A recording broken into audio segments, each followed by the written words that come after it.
Quinnon Isom, defense coordinator for Wren High School. Been a coach for the last 11 years. Played the state championship 2019, won the state championship. Played in the upper state in 2020. Plan to go state championship this next year as well. Coached as a GA for 2 years at Gardner-Webb University. Been a coordinator for the last 8 years. Appreciate you having me on. Nathan McPeek. I'm the head football coach at Frederick Douglass High School in Lexington, Kentucky. This is I just finished my 17th year coaching. This will be my 10th year coming up as a head football coach. This is our 5th year of existence at Frederick Douglass. I was one of the original coaches to start this program. I remember when the school was just being built. So we started this program from scratch. Our old head coach, Brian Landis, is now coaching at Georgia State in Atlanta, Georgia. So this will be my 2nd year coming as the head football coach. I was the offensive coordinator for the first 3 years. We're 42-7 our first 4 years. Really successful program. Looking forward to a great 21 season, and I really appreciate you guys having me on. So I'm an offensive line guy. So if you can't tell, I'm a big dude, played offensive line for a long time. So power is a big scheme of ours. We ran it a long time here in our program. It's a staple of our offense. So as you know, teams study us, they know they got to take that play away. But in a normal down and distance on the left middle hash, we're going to get in this tight end trips. Our tight end is going to take care of that C-gap defender inside out. Our left tackle is going to have a rule of on-gap backer. All right, so if you got that tackle on him, he's man-to-man. Obviously, that's, a player issue. If you're better than me, all right, then I'll have an adjustment based upon film. But just on the board itself, we're going to base that tackle, try to get him turned out if we can. All right, if he pinches, we're good on that as well. We can wash him, but he's on us, so we're going to take that first rule. All right, if nobody's on us, we're going to go gap, and then we're going to go linebacker. Our center and left guard are going to ace it. It's called a double team for us up to that stack mic, so it's going to be probably a pretty quick exchange because a lot of stack teams are going to bring multiple guys at that look. So it's probably going to be a quick exchange on that nose to the mic. All right, the right guard is going to skip pull up for that wheel. He's got what I call a hem block. He's got him, pretty simple. All right, but he may have to be a little bit wider based upon the tackle's block. All right, that left tackle's block. And then the right tackle is what we're going to call a gap hinge technique. So he's going to shuffle, check the Sam, make sure that we don't have any B-gap stunt. All right, then he's just going to seal that defensive tackle. All right, the quarterback is going to read how many numbers are over top of our trip. All right, so against this alignment, I'm probably going to throw the stick. All right, because that strong safety is fairly deep. The nickel's walked up. You got press corner. So for our offense, all right, you didn't really talk about necessarily the alignment of that strong safety coach, but based upon the alignment of him, all right, I'm going to see, all right, how many guys I have over the top of those trips. So for our quarterback, we're reading one guy. All right, if that safety's walked down, we got 3 over 3, then we're probably going to read that and hand the football. We'll read that C-gap for the zone read pull. So our quarterback really has triple option rules. All right, he's either going to hand it. All right, he's going to look at over here how many over top of those trips. All right, if we get any type of squeeze off the backside, he's going to pull it and try to get his 4 yards. That's all he's trying to do. All right, we shouldn't really have to pull it on this play because we have a gap hinge technique. The only time that wouldn't be in effect is if you brought that Sam. He comes in, we have to take him, and that tackle will just smoke off the edge. All right, that may happen, probably not. All right, because there's not really a huge contained player there, but it could happen. So we're going to look 3 over 2 over here. All right, so we're probably going to throw that stick, and I'm telling that F to make sure he stays away from that Sam if he buzzes out of there. Versus the trip slip with the tight end, we do it various amount of ways, just depending on what personnel we have played. But to the trip side, let's start with the trip side. Our corner is going to play either a press bill technique, depending on what they do, what they love to do as far as philosophy and play wise. But we're going to cloud that side. Corner's going to press. They're going to take 2 shuffles, see what's going on, read number 2. Depending on what number 2 do, whether he blocks or if he releases, then he go to the number 3. And if number 3 decides to take a bubble, we'll give him the bubble now and kind of make him throw the bubble. We'll kind of hold on to outside at number 1 as long as we can until the quarterback decides what he wants to do in that situation. The nickel's going to play a buzz technique, playing hook curl underneath the number 1 receiver, seeing number 2 receiver, along with that spur that I have in the linebacker set. He's going to get underneath the number 3 receiver. He'll get underneath the number 2 receiver, see number 3. The strong safety alignment, he's going to be between 10 and 12 yards off. He's going to be the cover 3 player on that side, deep third player on that side, but he's going to read the deepest route to that side. So depending on what's ran, he's going to read receiver number 3, 2 to 1, and going to base his read off that. Now, as far as the box, both tackles going to have B-gap assignment from the head up position.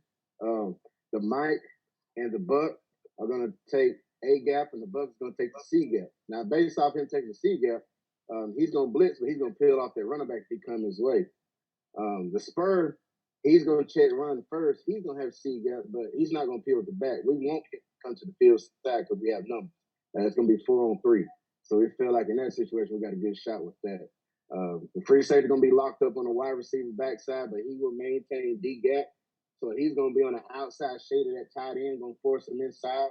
If he releases, he's going to pass him off to the corner. I got him locked up right now, but we're talking, they go more than 7 or 8 yards deep. He's going to pass it off to that deep safety that's back there. In this situation, be the corner. And he will come up and be an extra person in the run game. But in that situation, that's what we would do with that.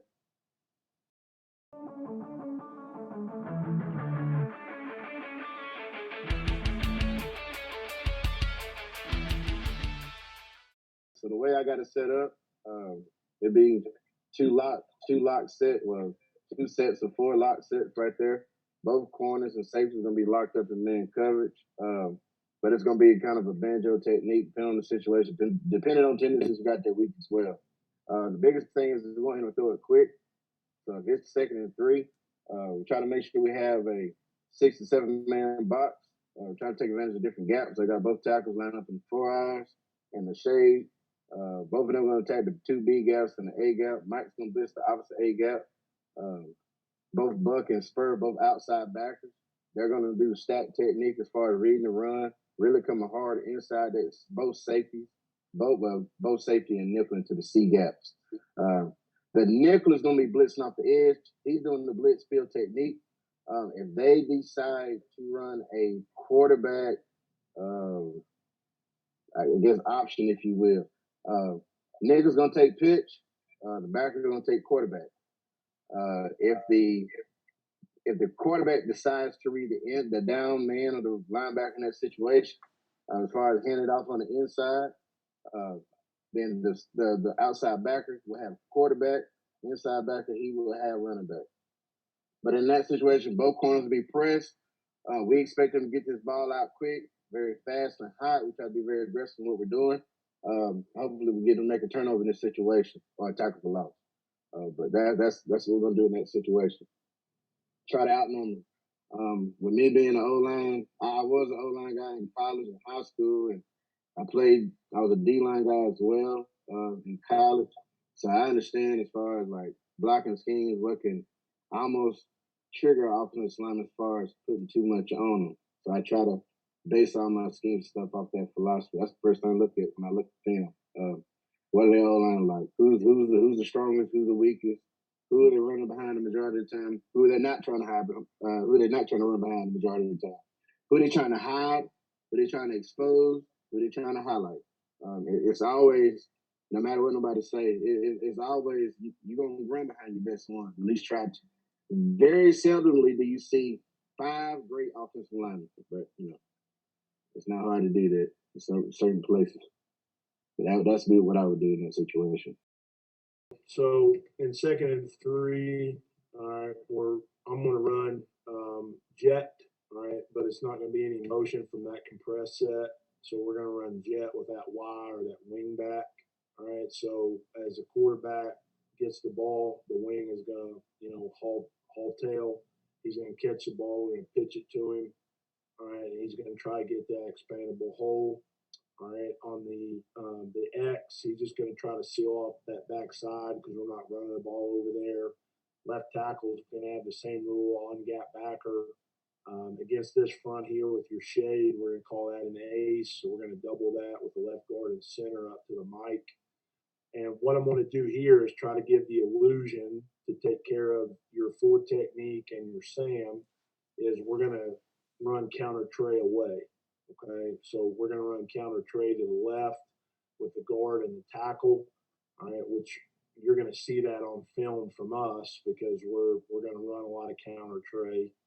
All right, so it's going to give the illusion that we're going to run quarterback counter back to the left. Okay, so and that's something that we're going to do some as well. So in this particular look, all right, that Z or that guy on the ball is going to come down hard and try to get a little bit of piece of that 4-eye where you're playing B gap. He may get collision a little bit and try to get in that puller's way. That's not an issue as long as he just doesn't run up the field. The F is going to try to seal that nickel. So when that Z goes down, I should get a little 2-for-1 action where the F can just get on that outside pad. It doesn't have to be a pre-block. Just make sure that he doesn't expand up the field. All right, then my R, which I'm going to tick him down late from pistol. All right, he's going to go anything in D gap. That could be the corner. All right, if that corner comes inside in some type of safety look, he's going to look at any color in that D gap, and the Y is going to get it and go based upon, all right, we're going to call it a red light, green light cut, all right, versus that D gap defender. We want to try to get it in that expandable hole in the D gap, all right, based upon the leverage that we have. Against what you just drew with your man stuff, when we block down by that receiver that snugged down and that F, we should get some 2-for-1 action, at least where we get those hips inside and we can get that expandable hole. All right, to me, against this, the only thing I'm worried about is that 4-eye. If he just runs up the field and we don't get at least a little bit of piece of that by that Z, we could be in trouble. But other than that, we're making guys fly and run with an athlete in space.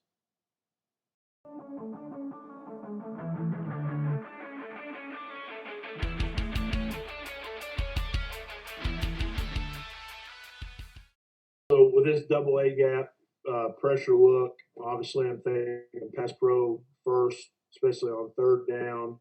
That's a pretty tough look for us.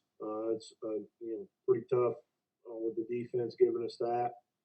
All right, so we're going to take one of the A gap players and the running back. We're going to 6-man pro this on 3rd down, especially 3rd and long.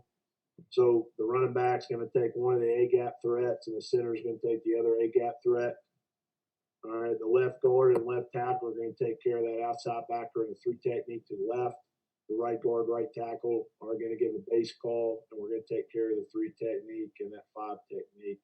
Running back just got to know he's got to step up and take that guy if he drops and he just becomes a helper to check down. We're going to go long motion for us, which we're going to go across and see if we get any type of rotation with our F receiver from the boundary. So we're going to end up in a 3-by-1 set before we snap it. And then we're going to run our Y cross concept where the Y or the inside slot has what we call a line or shallow route. The F is going to have the crossing route, or we call it a Willie concept. But all right, he's going to attack, all right, and get to his climb at 18 to 22 yards. And then our X receiver is going to run what we call it's kind of like a curl, but we call it a poster, where he's going to sell a post and sink back from 10 to 12 back to 10 and try to get that first down.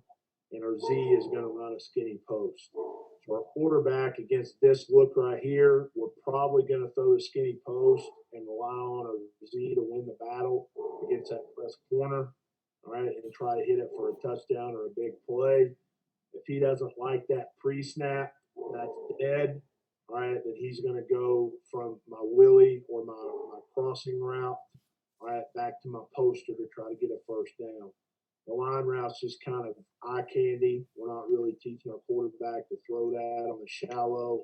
All right, he's going to look for that deep cross, all right, up to that poster route to try to get a first down or a big play. So we're going pre-snap to the post, all right, coming back across this vision if he doesn't like a pre-snap, back to that cross, back to the poster and trying to get a first down.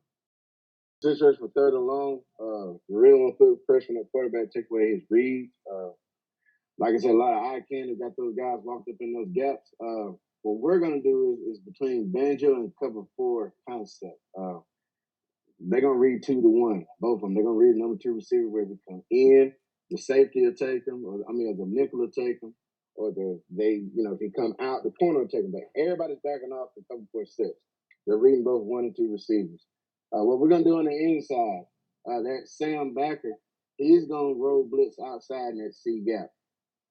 My jack right there, my defensive end to his side is going to blitz the B gap. The nose is going to blitz his A gap, okay, from the 3 technique side. The Mike is going to drop underneath number 2 receiver because designate on what the pass strength is, he's going to drop where the running back is from that side. So he's going to be the extra guy to account for that running back from that side if he comes out. But he's going to drop hook curl over the running back. We're going to have an ET stunt by the tackle and the buck on that side, with the tackle being the field guy. And my safety and the nickel is going to exchange responsibilities. That nickel that's stacked over those backers, he's going to start rolling back and become the new strong safety. The strong safety going to roll up like he's playing man on that Y. And he's going to blitz from his spot right there all the way to the opposite A gap where that Mike was.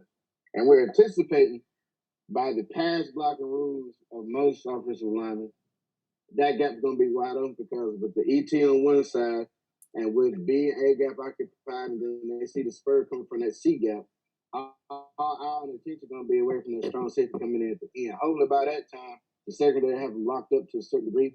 That's going to make the quarterback kind of pump fake just a little bit as far as second guess. We want a little bit of hesitation. We can get a little bit of hesitation, then that gap's going to come wide open. It's going to put them in no man's land. And hopefully we'll get a big tackle for loss in that situation. Perfect. The corners are playing press Bill too. I meant to say that too. They're going to press Bill reading number 2.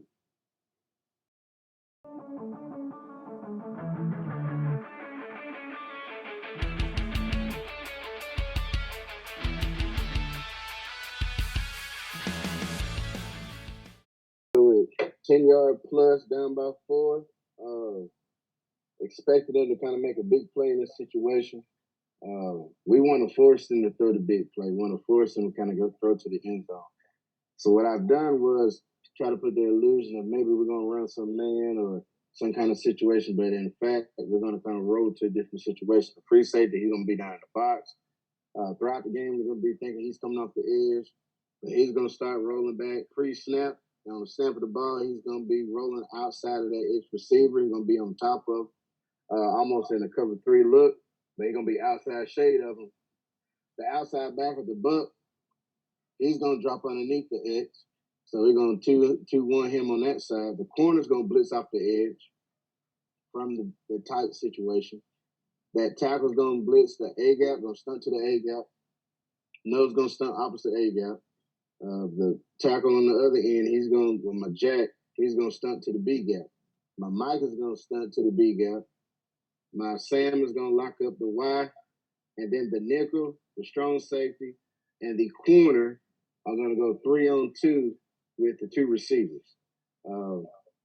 In anticipation, the nickel is taught if that running back decides to flare out, he is not included. That's almost a no man's land. We got the corner inside of Z. We tell him if he go vertical, he has him, and the strong safety now focuses eyes on F, who would be that slot receiver, depending on what he does. And if he goes vertical, strong safety takes him, and then the nickel is in play with whatever's going on in the backfield. If the running back is blocking, he is taught to add on if both receivers go vertical. He's a delayed blitzer. Right here, we're going to go, all right, we're in trips with the tight end, so we're going to call this a Y hide route. All right, so the X, all right, is going to post up, all right, on the back line, all right, where the goalpost is. I know you love my goalpost drawing right there. All right, I'm not an artist. All right, so we're going to try to post up right there, all right, and just be available for a reaction type throw and work our way on the back line. All right, we're going to run a cell concept with the Z and the F or the two slot receivers. But that Z is going to work, or that outside receiver is going to work in that back pylon and just work on that back window on the back line. Our F is going to run a 10-yard out or a cell route. Our quarterback is going to sprint out to the right. We'll run a sprint protection by the offensive line. The running back is going to fit off C gap. So he's going to take that nickel. If he drops, I just become a helper. All right. The offensive line is basically running sprint protection where they have the gaps. So we got C gap, B gap, A gap. Then we're going to step hinge on the backside. The corner blitz doesn't bother me as much because the quarterback should sprint out, all right, and get outside that nickel. If he doesn't like the sail, all right now, all right, for the touchdown or the big play, all right, then I'm going to come back and throw the high route where I got one-on-one with, you said you're taking that Sam or that backer and manning him up on the Y. The Y's going to try to get lost. What I try to teach him is honestly take a knee as he works on that down block. And he's going to try to sprint back across that opposite pylon. And if we don't like that sail route to the sprint side, the quarterback's going to sail right away. And he's going to try to throw it to that back pylon and let that Y go get it for a touchdown. So all that Y hideout. It's been really successful for us from the 10 in. It's really hard to cover if you run it successfully.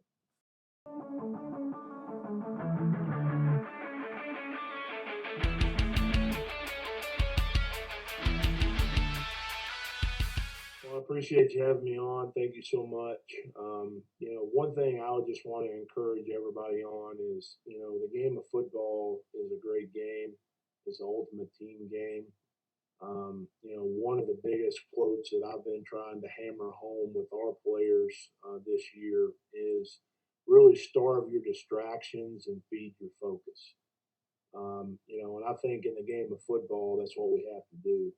There's so many other things out there for kids and coaches and everybody in our organization to kind of go out and do a lot of things. But one thing that we've kind of hammered home with our team this year is exactly that quote, and just focus on the day-to-day operations, not only of the game of football, but just in life. And I think that's important as we move forward. It's a great game, and we got to make sure that we continue to hammer home how important it is because it's an ultimate team game. And I think that's really important, like I said, moving forward. Appreciate you having me on. This is a tremendous opportunity for me to be able to explain what we do on defense and to go against a highly respected coach on the other end of this. I truly believe in relationships, developing relationships on and off the football field. You can never, anyone that's listening now, you can never watch enough film. You can never watch enough football. You can do it on your own time. Because what I do, I try to make sure that I study everything I can think of. So I run multiple sets, 3-3-5, 3-5-3, 4-2-5, 4-3-3, $4, split, bear, run just about everything. But it helps if you take the time, like Coach said, starve your distractions and feed your focus. Coach, I'm still that from you. I like that because it's the truth. And many distractions is popular demand. We want to run all this sexy stuff that we want to do as far as from a defensive concept or from an offensive concept, but you want to do what you are strong enough to do. Coach is a big power guy, but he know how to mix in other stuff too. So he aligned what most people would try to do with distraction. He put more on his focus, which is running the power, and that's his emphasis. Likewise with me, I like the blitz, but at the same time, the distractions is going to have a lot of coverages to do this and the third. We base our stuff off a lot of concepts. We do a lot of adjusting. So we can run one set, maybe a cover 2 set, or covers 4 or 6 or whatever you want to, and we don't have to do too much because we'll adjust to the sets. But that's from the football standpoint. But as far as from life, this is for all coaches, and I truly do mean this. Please make time for your family. I know we get caught up in what we love to do. I know we get caught up in the game of football. You know, the kids that we have, the philosophies, the concepts, the plays, even spending time with each other as a brotherhood. But don't forget your wife, don't forget your kids. They need you. Speaking from a marital sense, me and my wife will be married going on 8 years now, and she was never an athletic person. So I had to adjust my mindset, my focus, starve the distractions and feed the focus. I'm gonna steal it, but I had to focus on her. And so what I've done now, and just a tip for everybody else, and I know it's hard and it takes a lot of time to do it. Start studying your opponents now. Well, how can I do that, coach? Well, there's plenty of film out there if you ask for it. Some may give it to you, some not. But you can break down what you saw last year to get ahead of your plan for next year. Now, if you by all means want to stay up at the football center or at your office or at your house from 6 a.m. to 12 a.m. the next day in the morning, more power to you. Me personally, I like spending time with my family and spending time with my kids. So, I like to kind of get ahead of the boat in that situation. But I truly appreciate this opportunity. But if anybody, want to talk football or, you want to do anything, just, hit me up on Twitter. I think it's 12 Isom down slash Quinnon. But I love doing this. This is awesome. My first time doing it, and I appreciate this. Thank you.